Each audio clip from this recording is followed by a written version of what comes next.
Hello all, lovely to be with you again. Welcome to another MiVote production.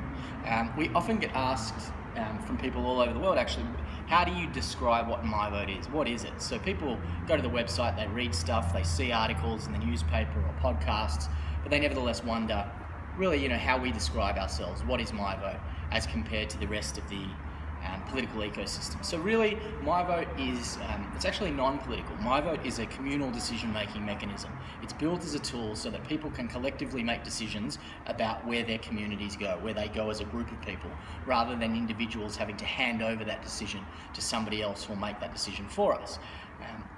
Which is quite a unique and interesting perspective because it means that it can apply in a whole lot of different circumstances. We happen to be applying it in a not-for-profit political environment because so many of the decisions that affect our lives are being made by other people on our behalf.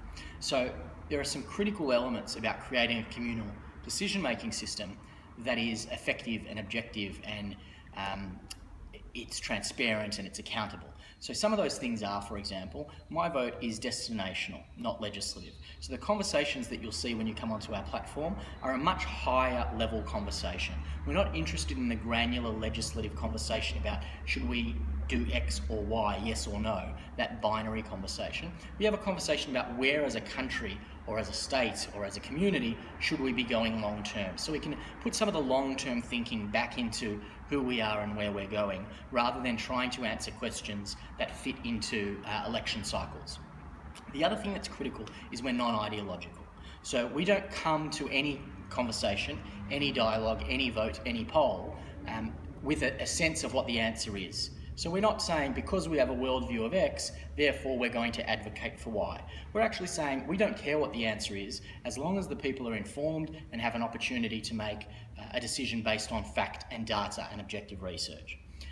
So that takes us then to informed. You can't really have genuine democracy if you don't have an informed constituency.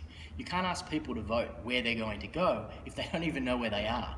So MiVote really starts from a place that says on every issue, on every vote, we ask people to provide their answer, but we give them lots of information to be able to digest and come to the point that they think is the best direction for the country.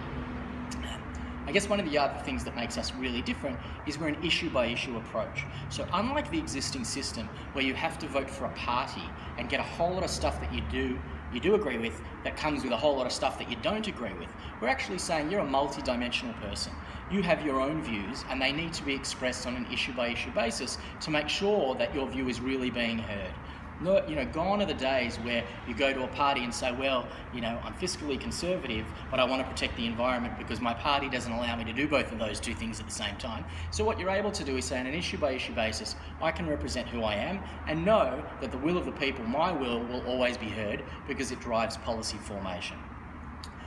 I think the other thing is that MiVote provides everybody with an opportunity to engage, and you can engage in different ways. You can engage as a voter and actually participate in the conversation that helps set policy and the direction that the country is going to go. And the other thing that it enables you to do is engage as a candidate. So no longer do you have to be part of a system that is part of a party that comes with legacy and ideology and a whole range of problems.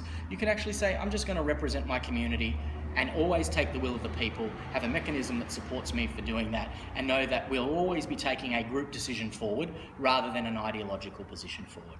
And finally, I think when we talk about what is MiVote and why is it unique, and we don't talk about this probably as much as some of the others in the market that are trying to change the system, is we're a secure technology.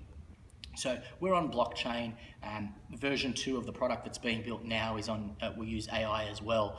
We're at the cutting edge of technology here and overseas, but ultimately we recognise that technology itself is an enabler.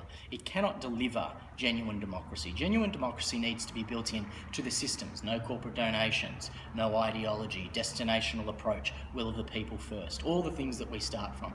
So we asked those questions first and then figured out which technologies most securely deliver that outcome, rather than saying, hey, we're great at technology, now let's try and fix the political problem.